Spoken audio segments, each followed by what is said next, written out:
Welcome Inside the Guard. I am your host, TP Grant, and today we are going to be talking about UFC on Fox 14, Anthony Johnson versus Alexander Gustafsson. It really was an interesting night of fights as the UFC went into Stockholm, Sweden with a card that was just loaded up with talent, specifically European talent, a lot of young or kind of up-and-coming fighters from the European scene getting their shot, with a couple big names mixed in, specifically at the top of the card. And overall, it was a fun night of fights. I don't think a lot of people really walked away from this one feeling like their time was wasted, unless you were a Swedish fan and you watched all the Swedish fighters on this card lose rather dramatically, and that probably wasn't necessarily fun. Now, the purpose of this show is to have an ability to take a bigger picture look at events with a little bit of perspective. I'm recording this the Sunday after the event, and there are tons and tons of great recap shows and instant reaction shows that go over events. The Sherdog Radio Network's Beat Down After the Bell. At Bloody Elbow, we obviously have the 6th Round with Kid Nate Wilcox and Zane Simon, and occasionally Conor Rebush. And those are all fantastic and fine. The purpose of this show is kind of a little bit more of a stepped back look, kind of more in line with what my Sunday perspective pieces that I did on Bloody Elbow were, but without the spelling and grammar errors that come with the fact that I was either writing it at 2 in the morning or really early on a Sunday morning before going off to jiu-jitsu training. So we're going to start off with kind of a bigger picture look because the light heavyweight division it got reordered in one night, it really seemed like. With just 2 fights, the upper tiers of the UFC light heavyweight division got a tremendous shakeup. Anthony Rumble Johnson handed Alexander Gustafsson the most decisive loss of his career and has earned for himself the title of #1 contender for John Jones light heavyweight championship. And then earlier in the card, Ryan Bader and Phil Davis had a bout that to refer to it as uninspired would be somewhat charitable, but it still represents Ryan Bader's first win over a top 5 opponent. And as per both the official, air quotes, UFC rankings and the Sherdog.com light heavyweight rankings. And that's a pretty big step for Bader. And kind of going back to the main event, coming into the evening, Johnson was viewed as the underdog, and many expected Gustafsson to outstrike Johnson en route to what we all hoped would be a dramatic rematch with John Jones. But the drubbing that Rumble put on Alexander Gustafsson really forces us to kind of go back and reevaluate, at least those of us that were picking Gustafsson to win. And I, coming in, did expect him to win, though I was expecting a very, very good fight.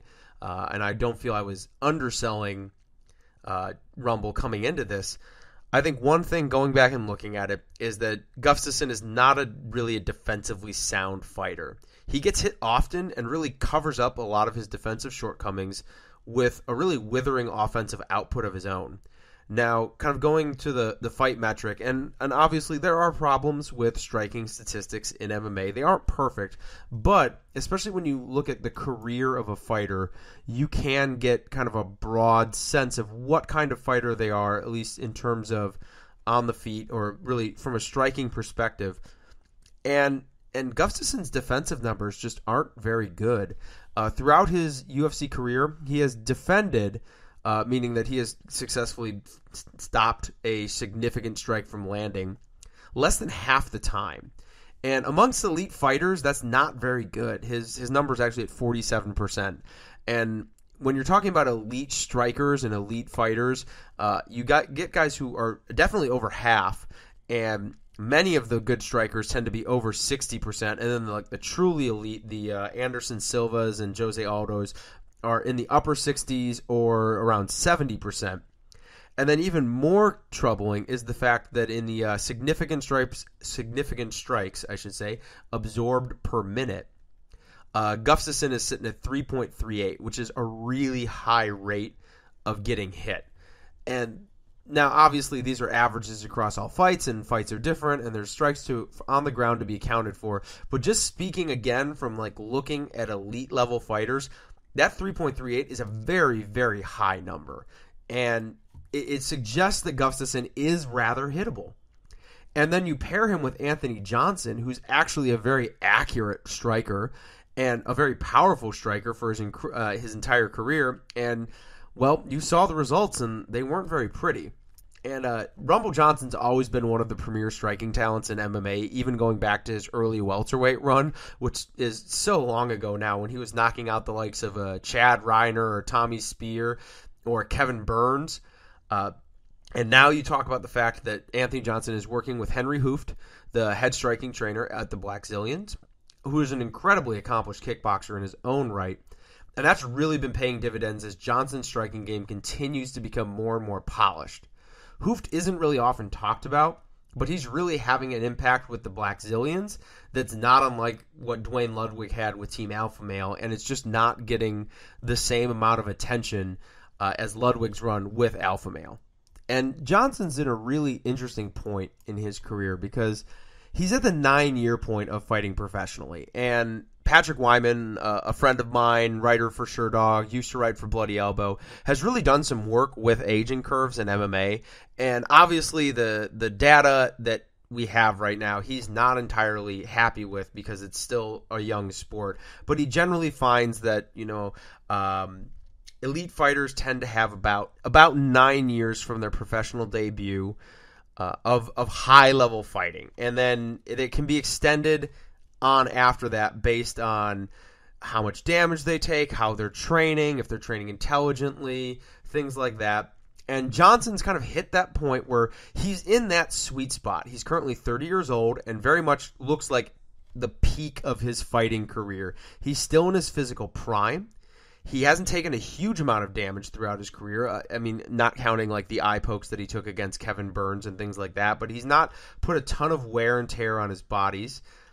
And he's kind of hitting that perfect little spot of fighting experience, technical knowledge, and physical ability that makes him a really threatening fighter. He is at the peak of his fighting career right now, and it'll be very interesting to see if he is the guy to pry the title away from an increasingly distracted Jon Jones. Because while I feel Jones likely is the favorite in that fight, and rightly so, because Jon Jones has just proven himself time and again to be the best light heavyweight in the world, you can't sleep on Anthony Johnson's power. That's some pretty serious power he's packing. We've never seen Alexander Gustafsson kind of stumbling around and hurt like that. So it's a very intriguing matchup. I look forward to it. It should be a really excellent fight. In terms of where this leaves the light heavyweight division, clearly Jon Jones, as I just said, is a cut above the competition in terms of accomplishment and just in terms of ability inside the ring. But Anthony Johnson has definitely earned entry into that next tier of fighter alongside the man he just dispatched, Alexander Gustafsson, and Daniel Cormier, the man who just lost to Jon Jones, as kind of the three light heavyweights who are clearly a cut above the rest of the division. And the night's other winner, Ryan Bader, now seems to be inhabiting that space between those three and the champion and the bottom half of the top 10. The back-to-back wins over Phil Davis and Ovince St. Preux for Bader is the most impressive run of his career in terms of name value. And then you throw in that he came in off these epic one-sided beatings of Rafael Cavalcante and Anthony Perosh that I believe one of them set a record for. I believe the Anthony Perosh fight was the most significant strikes ever dealt out in a fight. At this point, Ryan Bader has pretty much punched his entry to top 5 light heavyweight.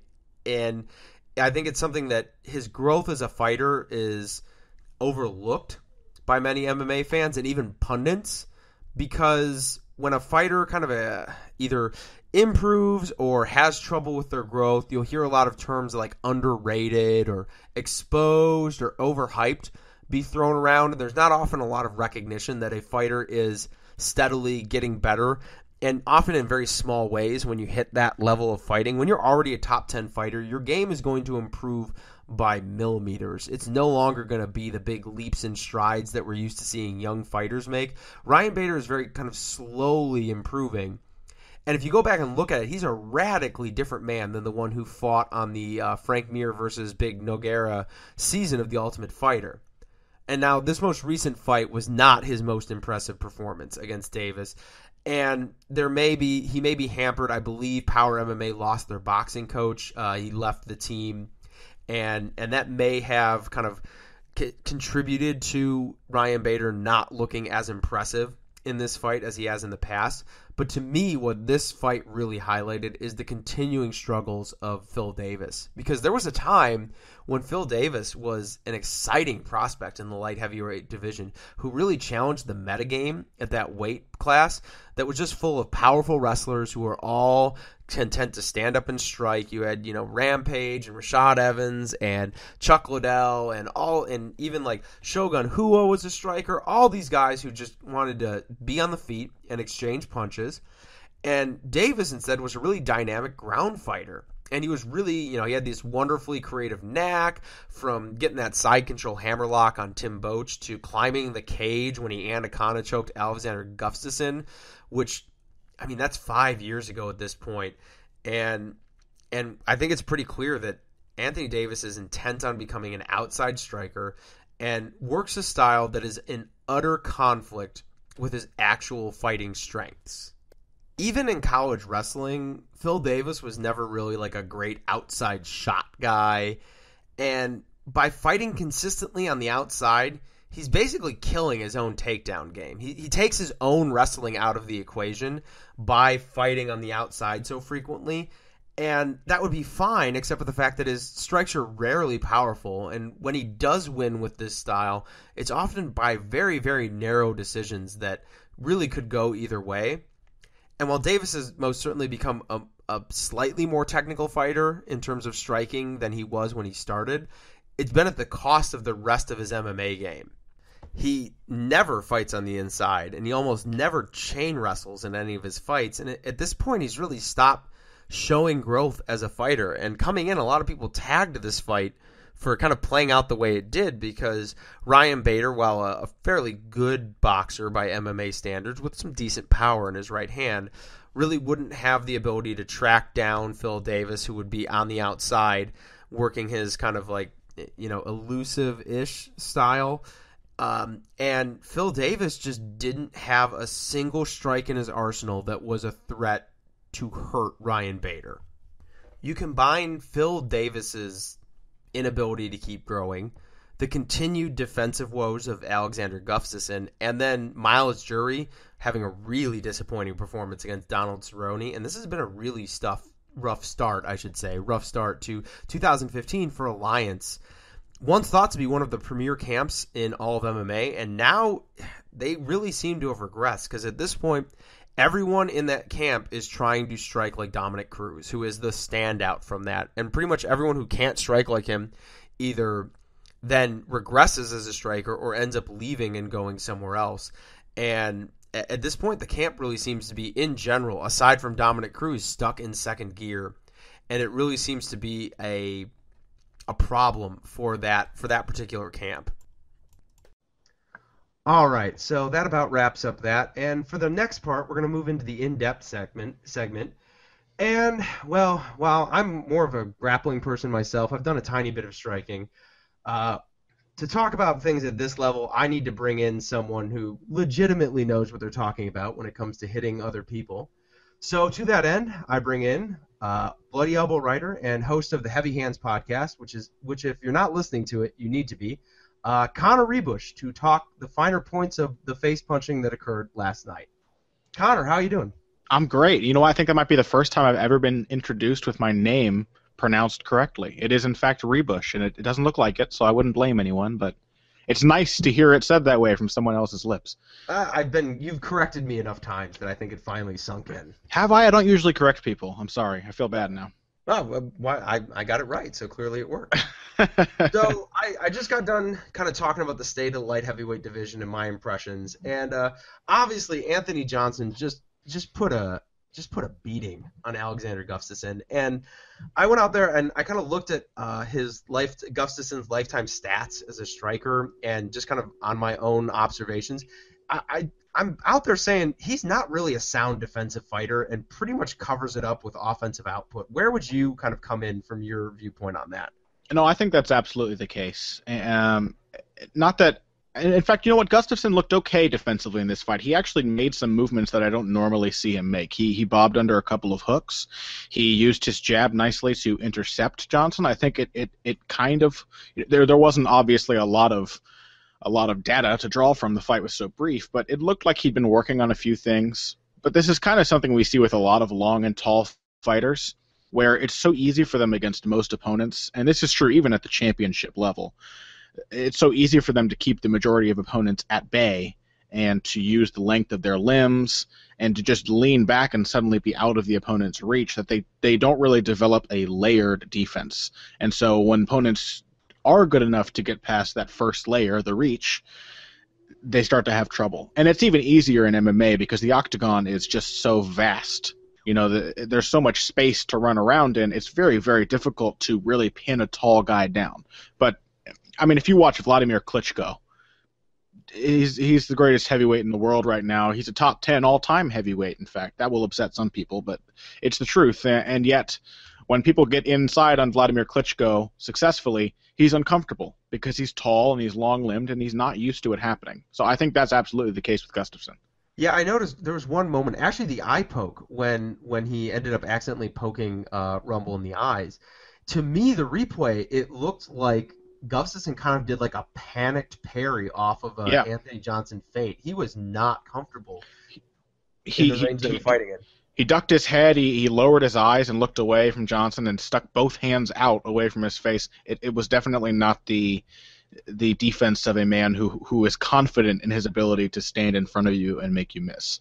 Yeah, and then on the other side of the cage, you have Anthony Johnson, who's just, I mean, historically, he's a really, really accurate and powerful striker, even going back to like the welterweight days. And I talked a bit about him working with Henry Hooft, and I alluded to improvements that he's been making under Hooft's tutelage. But you know, who better to talk about like what actually has been going on recently with Anthony Johnson's game to make him like so much more effective? Well, I think Hooft has helped bring Rumble down to a pace that suits him a little better. I think that Johnson used to gas himself out. You know, granted, he was a man who should have been 220 pounds walking around on fight night at, you know, trying to come near 170. Not always with great success, but he was under 180 when he should have been over 200. And so you can attribute some of his stamina issues to that. But even then, in some of his heavyweight bouts, for example, when he fought Andrei Arlovsky in World Series of Fighting, Rumble was gassing in the third round because that fight was an all-out back-and-forth, knockdown, drag-out war. It was just tons and tons of exchanges. And I think that Hooft has done a great job sort of paring down his game so that he doesn't feel the need to be constantly swinging back, which also means that he's at a little bit greater distance, so he's not constantly in the pocket being hit. And a lot of fighters have sort of confidence issues. I know it sounds strange when you think of Anthony Johnson to say he has confidence issues, but it's quite possible that he's a guy who doesn't like being hit. It's almost like it's an insult to the ego to be hit, and some guys respond to that by breaking. Other guys respond to that by covering it up with just extreme machismo and just swinging wild and going nuts, and that's what Johnson used to do. He would get tagged in the pocket. He would go just absolutely bananas trying to knock your head off for daring to touch him. And Hooft has really calmed that down a lot. On a technical level, I think one of the most notable things we've seen from the post-Hooft Anthony Johnson is his tactical stance switching. And that's because he's much less of an aggressive fighter now. He pressures a lot, but he doesn't tend to lead. He doesn't actually lead very well. He likes to counter, and he likes to get you out of position and then hit you, and he uses his pressure to do that. You start kind of throwing strikes desperately to get him away, and then he hits you back, and it usually hurts. And one of the things that makes him so dangerous with that is his stance switching, where Johnson will actually square his feet up right in front of his opponent, and then when they throw at him in this seemingly vulnerable position, just take a step to the side, and suddenly, depending which way he moves, he's either in southpaw or orthodox, and he's ready to throw a big right hand, either as a hook or as a cross, or a big left head kick, which, you know, is one of his favorite techniques. And so we've seen this in history with a lot of great aggressive counterpunchers, guys like Harold Bomber Graham and Prince Nassim Hamed. Mike Tyson switched stances all the time.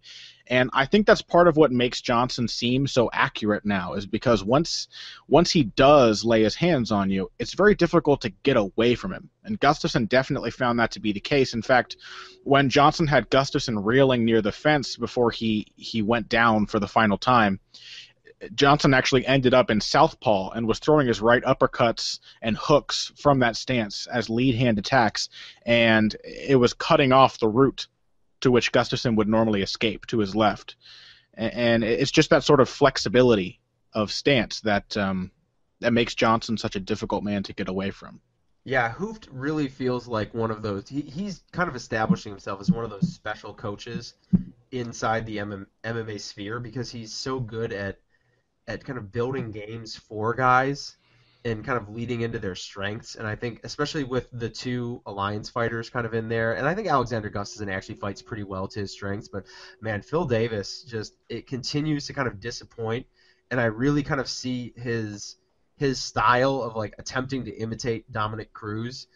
It just is so counter to what he does well as a fighter, and he's not like the most brilliant takedown artist in the world, but like a little bit of inside fighting from Phil Davis would be a huge improvement for him, I think, and he just does not do it. Sure, he landed some great shots on the break when he was fighting Ryan Bader, and it was like a glimmer of the greatness that could have been, because it's hard to find a better inside clinch wrestler and a better rider than Phil Davis, and yet his striking is all outside striking. You know, it's almost like it's complete luck when he manages to land a shot in close. And granted, everybody needs to be able to strike on the outside, but when I watch Phil Davis, I'm just constantly looking for distance closing tools that aren't there. All of his attacks are to maintain the distance, which is counterintuitive to what you'd like to see him doing. You know what I mean? Like, it would be nice to see him parrying a jab and then stepping inside of it and locking you up in a body lock, because that's where Davis is a killer. It would be nice to see him slipping outside a right hand and stepping his right foot forward and blasting you off your feet with a double leg, where he can just ride you into oblivion on the ground. Instead, we've got Davis as a sort of fleet-footed kickboxer who he generally makes people look bad. He's got, it says a lot about Anthony Johnson that he looked pretty good against Phil Davis, because I think we know by now nobody looks good against Phil Davis, but then again, Phil Davis never looks very good himself. He always looks uncomfortable with what he's doing, and I think on a certain level, Davis sort of feels like he doesn't have an end game. He doesn't have a game plan in mind. And, tactically speaking, when we mention Henri Hooft, it's quite the opposite. All of the guys that he's worked with at the Black Zillions, we've seen a ton of examples of him really suiting their styles as they kind of rebuild themselves under his tutelage. He's suited their styles to their personalities and their physical attributes very well, so that they fight in a way that really works for them personally. And fighting styles are always personal, and so when you have everybody at Alliance trying to be Gustafsson and Dominic Cruz, guaranteed if you guys aren't going to fit that mold. Yeah, no, I think Hooft is just doing a fantastic job at the Black Zillions, and in general, that camp has really become, I feel like, one of the more professional in terms of like management and how it's run, from coaching to the PR staff and my interactions with them. I mean, an MMA camp with a PR staff is sure. Yeah, that's pretty hard to come by. I followed the Black Zillions on Twitter the other day, and I got a message that said, "Thanks for joining the team. Go to our website." I'm like, wow. Nobody's that professional in MMA. Yeah. Nobody does that. I will say, I think the one weakness with Hooft is that he's a very, very tactical coach, and it leaves his guys open to being sort of figured out. Yeah. And where he's like, for example, when Eddie Alvarez fought Donald Cerrone, Alvarez was kind of dead in the water after the first round because he had success, but once Cerrone started warming up and adjusting to what Alvarez was doing, the only things Hooft was telling Eddie in the corner were, how to get around his kicks, for example, to move around his kicks and how to land this shot and stuff like that. He didn't give him very many suggestions of what would be really the best, safest way to hold on to the lead and win this fight. It was all, here's how you counter his kicks. Well, you probably shouldn't try to counter Donald Cerrone's kicks, to be honest, if you're that much smaller than him. But Hooft is always thinking about, okay, I know there's a way to beat that technique, so here's how you beat it. And often overlooks the fact that maybe you shouldn't try to beat that technique at all and should try something different. Yeah, I think the thing that's really the Black Zillions. I think the final piece for that camp is going to be getting like that really good head coach. And I know Jorge Santiago is currently in that place, and I think I would wonder if he settles more into like grappling coach territory, because I think the real standout guy from that camp, who I think has like A+ head coaching material written all over him, is Rashad Evans. I think Rashad Evans is just, in terms of how he thinks about MMA and how he kind of was on that like cutting edge of like developing transitions. He clearly is kind of, and generally the way he fought too. He always fought with a very strategic eye. I think Rashad Evans is kind of like the head coach in waiting at the Black Zillions. Yeah, I think that's a great idea. I wish I knew more about Rashad in a coaching capacity, so I could speak more confidently about how we do. But just as a sort of one-off assessment, it seems like a guy who would be really promising in that role. Yeah. So let's move into the co-main event of the evening, and we were talking about being figured out. And if there's something that's been figured out at this point, it's Dan Henderson's right hand. There was a time when Dan Henderson's right hand was absolutely feared, and I think people need to start coming back to the idea that Michael Bisping versus Dan Henderson is almost 6 years ago at this point, and we're at kind of a different stage of MMA striking, and Gegard Mousasi was just so easily ducking and slipping the few right hands Dan Henderson was able to get off in that minute and 10 seconds that I really don't feel like Dan Henderson was going to have any success in that fight. Connor, as someone who trains in the sweet science, how easy is it to prepare for someone who really has one punch? With Dan Henderson, I think it's almost always been more of a mental threat than an actual physical one, because Dan himself is not exactly great at closing the distance. I mean, he can burst forward with surprising speed, but he doesn't really have a ton of great setups. He has that little inside leg kick that everybody at Team Quest likes so much, and sometimes he'll jab, and if he lands the right hand, he'll follow with a hook sometimes, so that's kind of gone away too. But really, I mean, you can tell by the way I'm talking about it, there's not a lot of nuance to what Dan Henderson does on the feet.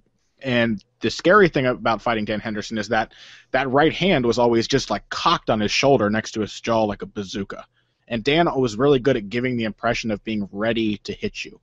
And I think the more we see him against opponents with reach advantages or better straight punching ability or better footwork or just 20 more years of youth on him, we see how limited that kind of thing really is. Because Mousasi he had absolutely no difficulty figuring out when Henderson was going to throw his right hand. And I suppose if I have to look at one thing, I have to attribute that to Mousasi's positioning, because he was constantly putting himself where his left foot was pointed right at Dan Henderson's center line, at his crotch, basically. It's where you want to point your lead toes when you're striking with someone, and the jab lines up with that lead foot. So the moment somebody steps in, you don't even have to throw it hard. You can just stick out your left hand, and they're going to run face first into it.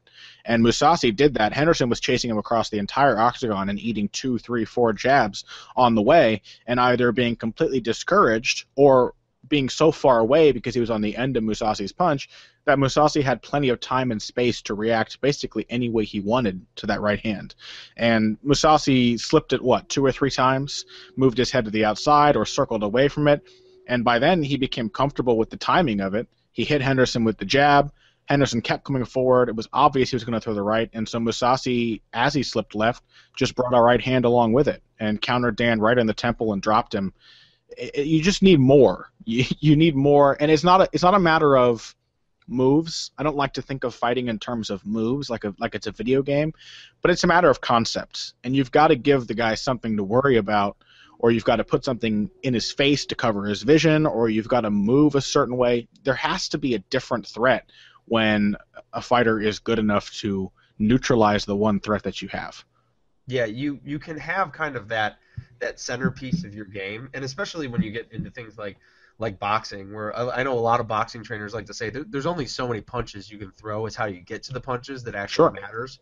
you need more paths to your kind of the centerpiece of your offense than Dan Henderson has. And he kept showing the same. I mean, he basically kept showing Gegard Mousasi the same thing. And Mousasi is such a high-level striker, it took him approximately a minute to figure it out and land a nice hard counter. And so cool-headed, too. I mean, Mousasi's expression is not a lie. He's absolutely relaxed when he fights. I think his last fight with Jacare Souza might have been the only time I've ever seen him look really frustrated, because he takes everything in stride and handles it very well. And so the threat of Henderson's right hand is nothing to a fighter like that. He knows he can take it, and that confidence allows him to react in such a way that he never really has to. And so, I mean, look at Roy Nelson. That's a guy whose striking is effectively one-dimensional, but Roy Nelson's pretty damn good at putting that right hand on people's chins. He has his limitations, but he's still sort of making adjustments. He knows how to cover the distance. He will even wait for you to throw and then change levels, come in close, and bomb you over the top of your shoulder with the right. Henderson doesn't have any of those little subtle tricks to get into range. It's effectively just him throwing the right hand and hoping that it lands. And these days it just doesn't anymore. Yeah, and I think honestly the biggest surprise from Gegard Mousasi that night actually came at the post-fight press conference, where he actually smiled for about 2 seconds. Makwan Amirkhani had him cracking up. Yeah.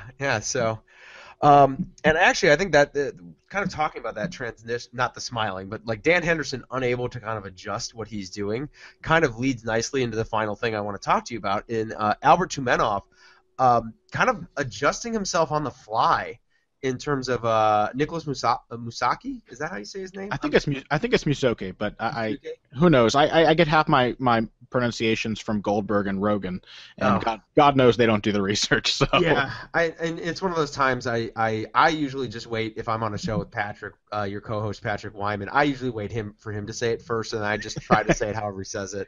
And you can blame him if it's wrong. And it's never wrong, because he's like, you know, I don't know how, but he manages to like pronounce every name with like the proper, like even like the proper inflection and accent of the language of origin. Do you know how hard I tried in my Patricio Pitbull Freire video to consistently say his name correctly, and I'm sure it still wasn't that good of a rendering.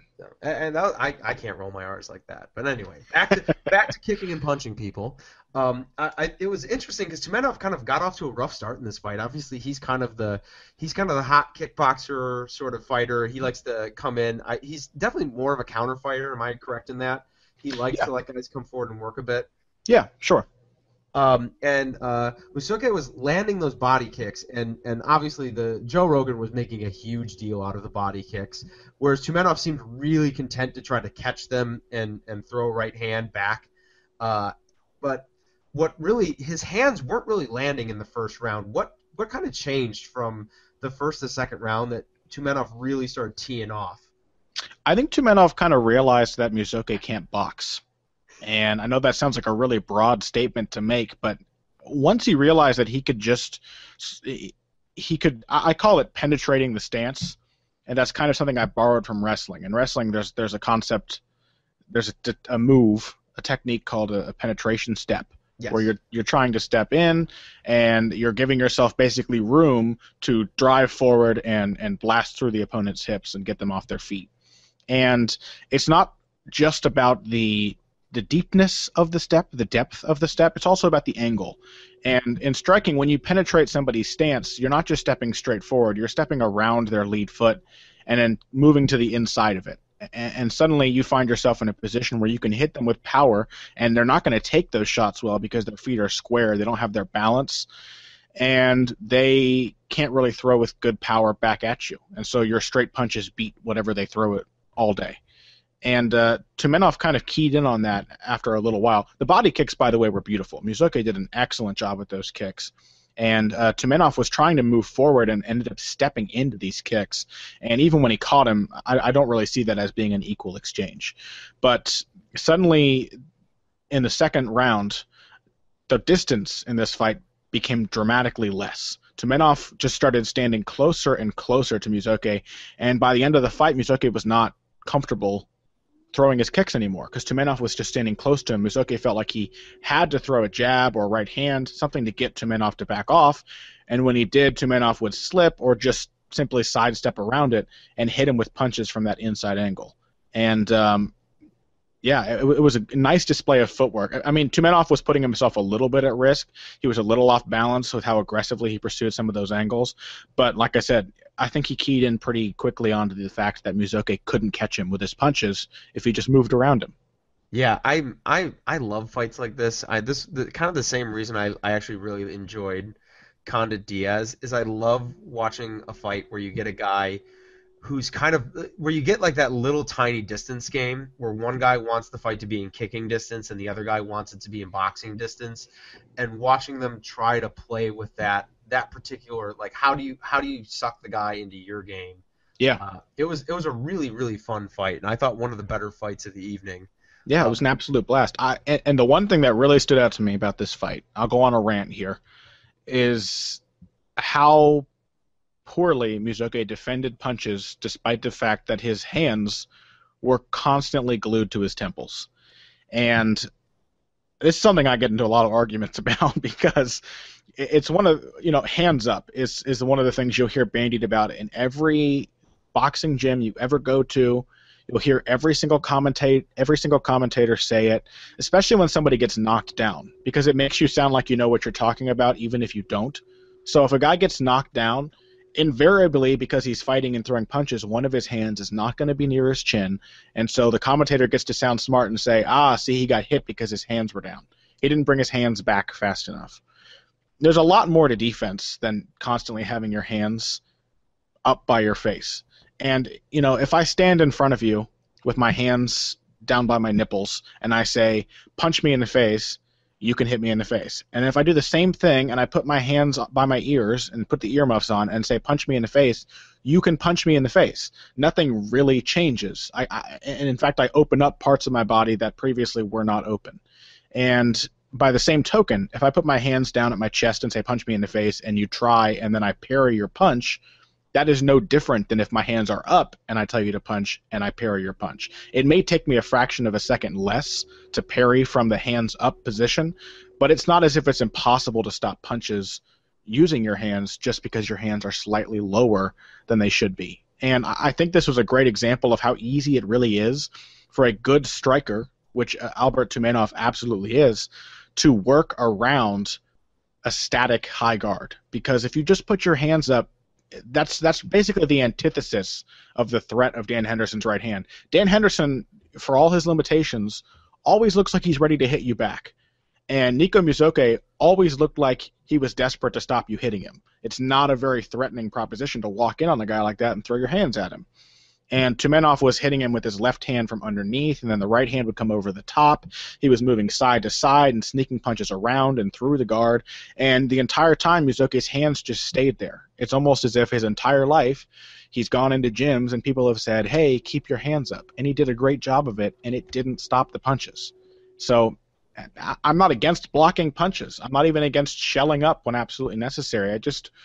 It burns me sometimes to hear something as nuanced and complicated as striking defense being described as if it can be accomplished just by putting your hands closer to your head.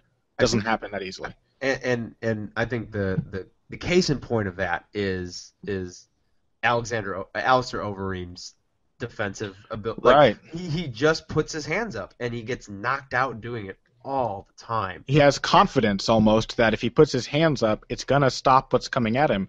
And any striker worth his salt can get around that. It's just not enough. And I think you made an excellent point about the idea that Dan Henderson, the way he carries himself, there is a threat of a counterattack. And we're talking about this idea of distance, and they threw it around on the broadcast a lot that, like Alexander Gustafsson, he's trying to get Anthony Johnson's respect early.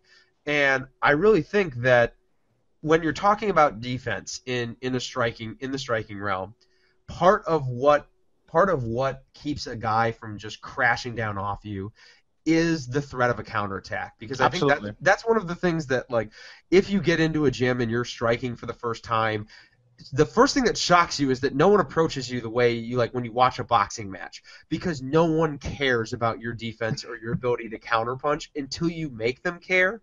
And an aggressive posture like looking like you're in a position to hit them back will get them to kind of back off a little bit and be Absolutely. slightly more careful.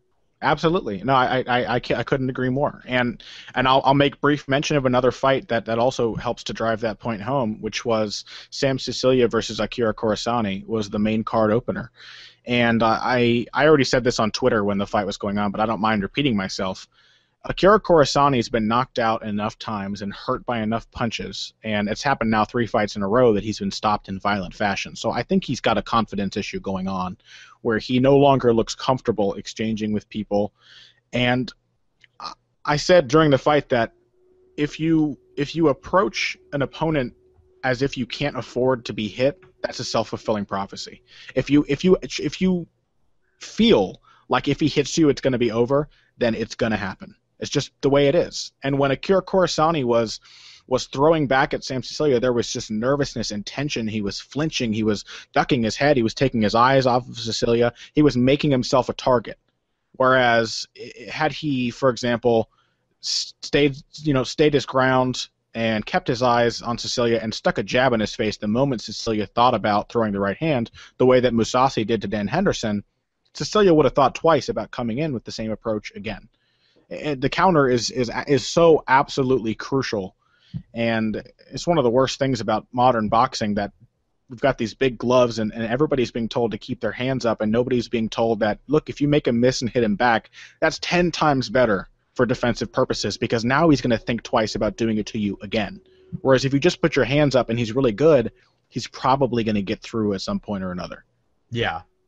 Yeah. So, all right, awesome. Are there any other fighters or fights that really stuck out to you before I let you go?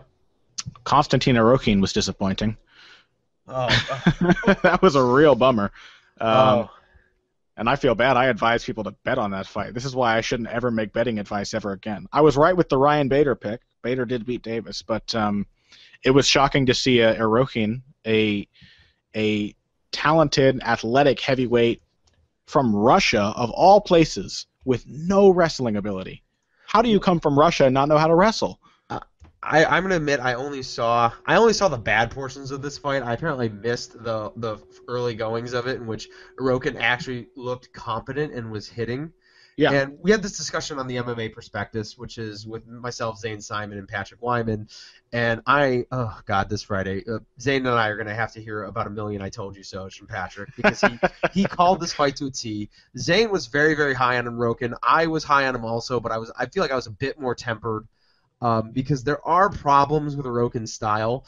And I mean, he's beaten, like, he hasn't beaten like world beaters on the regional scene, but I mean, when you get a guy who's beaten like Brett Rogers and Dave Huckabee, yeah. I mean, the fact that they wrote him off as a can crusher, the fact that Joe Rogan wrote him off as a can crusher, to me shows that Joe Rogan like doesn't do much more than look at the guy's record and his method of victory. Because I don't think Joe Rogan does that. I think Joe Rogan looks at the paper they put in front of him when he sits down to call the fights. Yeah, no, it's getting this, and this show, not to get into that, because this last show was particularly bad for Rogan. But yeah. I think one of the things you see is just the general durability of high level fighters. It's hard to finish guys at this level. There are guys who can just take beatings. And Arokin really didn't have a backup plan, and his wrestling is not great, and his ground fighting's even worse. So it was I still think that he has some time. I mean, he's 33, but he's only been fighting for like 2 or 3 years at this point. I think he absolutely has time, and I think that we could easily see Arokin still be a challenger for the heavyweight title within the next 2 or 3 years. Yeah. He's got the skills to be competitive with the heavyweights on the feet. All he needs now is to supplement that. You know, if we could get Arokin over to train with Mark Hunt, and whoever taught Mark Hunt his, I think I called it bowling ball with underhooks takedown defense style. Yep. I mean, that would be great for Arokin. If he could he didn't take Luke Thomas mentioned on Twitter very correctly that Arokin didn't take the battle for underhooks seriously, where Pesta got in on his leg, and he was just kind of waiting for Pesta to let go. And he just didn't have those prescriptive notions about grappling in the clinch that you need to stop a guy who's really tenacious and determined to get you to the mat. No, if you're going to – and if there's a division where you're going to kind of have a comeback or have a long growth, it's heavyweight. I mean, we had Mark Hunt and Fabricio Werdum, two guys who were fighting in Pride, fighting for the interim heavyweight belt late last year. I mean, there's time, and Nikita Krylov, Nicky Thrills, just Nicky Thrills. Nicky Thrills just looked competent in an MMA fight. Like, he looked like a competent wrestler against Stanislav Netkov. I mean, yeah, it's if you're an athlete and you have some time to develop, you can be competitive in the sport. It's just not necessarily going to happen right away. So I think Arokin still has time. I feel like you're kind of more on with Zane in terms of where Arokin's like end game is. I kind of see him as more of like a middle dweller for the heavyweight division, maybe kind of cracking that top 15. Zane is kind of with you. He thinks Arokin ends up being in the top 10 at some point, just because, I mean, it's heavyweight. Mm-hmm. I think he's got the potential. I won't say it with too much confidence because, again, it's heavyweight, but I definitely think he has the potential. And the guy who beat him, Pesta, is a great example of how fighters can grow from one fight to the next. You know, I didn't expect him to be that tenacious. I didn't expect him. He didn't look amazing by any means, but he took a hell of a beating, and he still stayed in there, and he did what he needed to do to get a well-deserved win. So, although one judge gave him 30-27, what's up with that? Anyway. I mean, at this point, is it even surprising? I could be pissed off all day if I dwelled on MMA too much. Only one judge in the Mirsad Bektic fight gave him 10-8 rounds. Yeah, that's insane. But yeah. So, all right. Well, thank you very much for joining me, and for all of you out there listening, be sure to check it out. Heavy Hands Podcast. It goes up on Thursdays, right, or is it Wednesdays? It's Wednesdays now. You can find all our episodes on HeavyHandsPodcast.com. And this week, Patrick Wyman and I are going to be talking, well, the aftermath of Gustafsson and Johnson, because there's a lot of implications there and a lot of fun technique to talk about from that fight. But of course, Anderson Silva versus Nick Diaz. It's been a good month for MMA, so I'm just hoping that it continues to build an excitement as it has so far. And thanks for having me on. Oh, no problem. Thank you for coming, and hope to have you again. And if you're not listening to Heavy Hands, you're not doing MMA fan right. Thanks, man.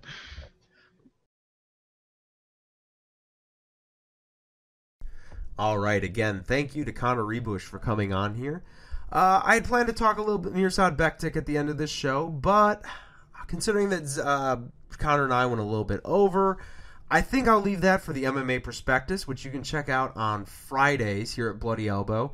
If you follow me on Twitter, at @TP_Grant, I will post the link to the live show. We do it on Google Hangouts every Friday evening.